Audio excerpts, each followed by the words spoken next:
Commission ঠিকমতো recommendation দিচ্ছেন কিনা, বাস্তবসম্মত হচ্ছে কিনা, এগুলা দেখার জন্য আরেকটা কমিশনের প্রয়োজন। মনে হচ্ছে ঘুষ দুর্নীতি বন্ধ করার জন্য কারো কাছ থেকে প্রেসক্রিপশন নিতে হবে। আমাদের আদালত অঙ্গন থেকেই দুর্নীতি বন্ধ করতে হবে, ঘুষ বন্ধ করতে হবে, এগুলা বন্ধ করতে হবে। এর জন্য কি সংস্কারই দরকার ছিল? নারী কমিশনের যে রিপোর্ট, এই রিপোর্ট ৩১৮ পৃষ্ঠার একটা রিপোর্ট, এবং এখানে শুধু নারী ইস্যু না, বাংলাদেশের হেন কোনো ইস্যু নাই যেটি এখানে নিয়ে আসা হয় নাই।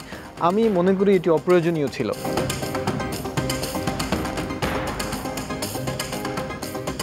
নারী সংস্কার যে কমিশনের সুপারিশ, সেখানে কিন্তু একটা ভালো দিক রয়েছে যে ওনারা একটা বিষয় বলেছেন যে ৬০০ সদস্য সংসদ সদস্য হবেন বা নির্বাচন করবেন, ৩০০ সাধারণ আসন, ৩০০ সংরক্ষিত নারী আসন, এবং এই ৩০০ সংরক্ষিত নারী আসনে সরাসরি ভোটের মাধ্যমে নির্বাচিত হয়ে আসবেন। কতটুকু বাস্তবসম্মত মনে করছেন?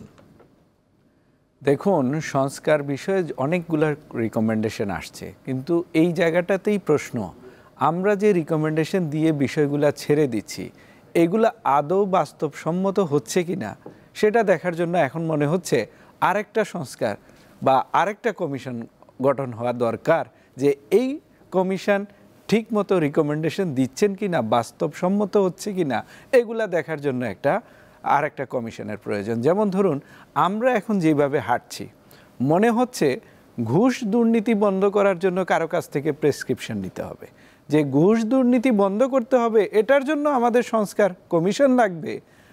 চাঁদাবাজি বন্ধ করার জন্য আমাদের সংস্কারের অপেক্ষা করতে হবে, এই সরকারের এটার জন্য রিকমেন্ডেশন লাগবে চাঁদাবাজি বন্ধ করার জন্য। এটা আমাদের ভুল ধারণা। আমরা কোন দিকে এগিয়ে যাচ্ছি? পরীক্ষার হলে নকল বন্ধ করার জন্য কি কারো কাছ থেকে আমাদের সংস্কার কমিশন এগুলার রিকমেন্ডেশন দরকার? কোনো একটা সংস্কার কমিশন। আমরা দেখেছিলাম অতীতে, আমরা সকলেরই মনে আছে, এক সময় আমরা দেখেছিলাম স্কুল কলেজে নকল শূন্যের কোঠায় নেমে এসেছিল কোনো একটা সময়। তৎকালীন প্রতিমন্ত্রী, আপনি হয়তো মনে আছে, হেলিকপ্টার দিয়ে এক জেলা থেকে আরেক জেলায় গিয়ে তিনি তখন কিন্তু পর্যবেক্ষণ করতেন যে পরীক্ষার হলে নকল হচ্ছে কিনা। কিন্তু আমরা দেখেছি কিছু বছর আগে যে প্রশ্ন কিভাবে ফাঁস হচ্ছে, এবং এমন মহামারীতে আমরা আবদ্ধ হয়েছি প্রশ্নপত্র ফাঁসের মধ্য দিয়ে। এখন কিন্তু রাষ্ট্রে বসে চিন্তা করতে হয় কোন ডাক্তার কোন প্রশ্নপত্র ফাঁসের মধ্য দিয়ে ডাক্তার হয়ে বেরিয়ে আসছে। এইরকম যে রাষ্ট্রীয় ইস্যুগুলো আছে, যেগুলোর জন্য সংস্কার কমিশনের প্রয়োজন ছিল না, চাঁদাবাজি বন্ধ করার জন্য কারোরই দরকার ছিল না।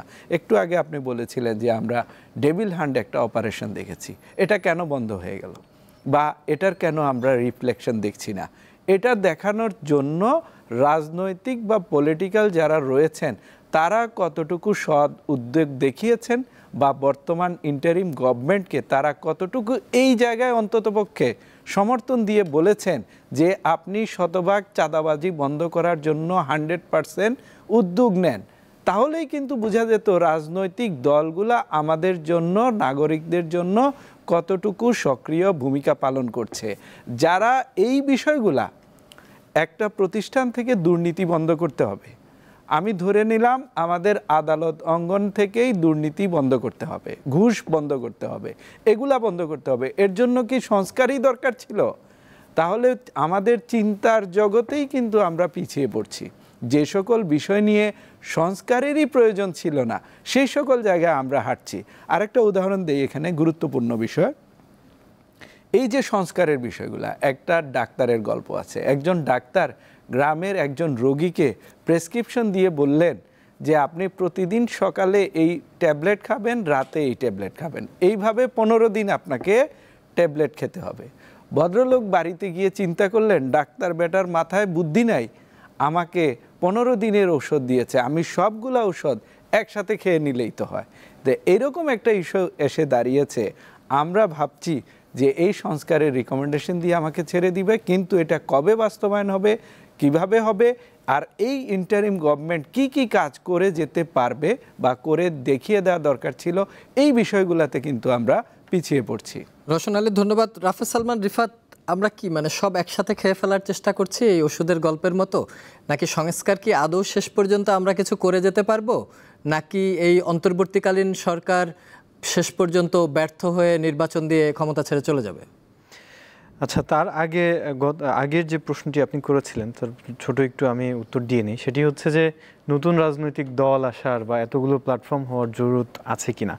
আমি মনে করি অবশ্যই আছে। বাংলাদেশে ফ্যাসিবাদ পরবর্তী একটি রাজনৈতিক শূন্যতা তৈরি হয়েছে। এই শূন্যতা পূরণ করার জন্য অবশ্যই নতুন রাজনৈতিক শক্তির উত্থান বা উন্মেষ ঘটতে হবে।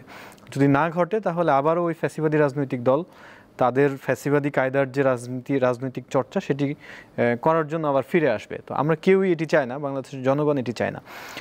সো এখানে আমি নতুন রাজনৈতিক দলের বা প্ল্যাটফর্মের যে উত্থান বা উন্মেষ এটিকে অত্যন্ত ইতিবাচকভাবেই দেখি, এবং ভিন্নমত থাকবে, মতভিন্নতা থাকবে, মতাদর্শিক পর্যায়ে ভিন্নতা থাকবে, এটি আসলে সৌন্দর্য এক প্রকার। এবং এই ভিন্নতার মধ্যেও যে ইউনিটি বা ঐক্য, অর্থাৎ ইউনিটি ইন ডাইভার্সিটি, এটি আসলে আরেকটি মানে সুন্দর বিষয়, যে বিষয়টা আমরা যদি বাস্তবিক চর্চার মধ্যে নিয়ে আসতে পারি তাহলে বাংলাদেশ সামনের দিকে আগাবে। আমাদের এই যে মানে অল্প সময়ের জন্য, অন্তর্বর্তীকালীন সরকার তো দীর্ঘ সময়ের জন্য আসে নাই, 5 বছরের জন্য আসে নাই, অল্প সময়ের মধ্যে প্রায়োরিটি সেট করা দরকার। প্রথম প্রায়োরিটি হওয়া উচিত যে আমরা বিচার প্রক্রিয়াটাকে সুষ্ঠুভাবে, বলিষ্ঠভাবে মানে এগিয়ে নিয়ে যাব, এবং বিচার শুরু হবে, বিচারের রায় আসবে কিছু, এবং এটা সামনের দিকে ইন্ডিপেন্ডেন্টলি অগ্রসর হবে। নতুন গণতান্ত্রিক উত্তরণের মাধ্যমে নতুন যে রাজনৈতিক দল ক্ষমতায় আসবে রাজনৈতিক মানে নির্বাচনের মাধ্যমে, সেই রাজনৈতিক দলের সময়ও যাতে এই বিচার প্রক্রিয়াটা সুন্দরভাবে আগাতে পারে। দ্বিতীয়ত, সংস্কার করার জন্য অনেকগুলো কমিশন হয়েছে। সবগুলো কমিশনের যে সংস্কারের যে প্রতিবেদন বা রিপোর্ট, সব রিপোর্ট বাস্তবায়ন করা এই অল্প সময়ের মধ্যে মানে বাস্তবিক না। সো সেই ক্ষেত্রে মৌলিকভাবে কতগুলো জায়গায় আমাদের একমত হইতে হবে, এটি আবশ্যক। প্রত্যেকটা রাজনৈতিক শক্তির এবং সাধারণ মানুষের একটা জায়গায়, কমন জায়গায় আসতে হবে যে আমরা কোন কোন পয়েন্টে একমত হতে পারি। এই জায়গাতে রাজনৈতিক সদিচ্ছা রেখে আমাদের মৌলিক সংস্কারগুলো সম্পন্ন করা দরকার, আর বাকি যে সংস্কারগুলো সেটি আস্তে আস্তে হতে থাকবে।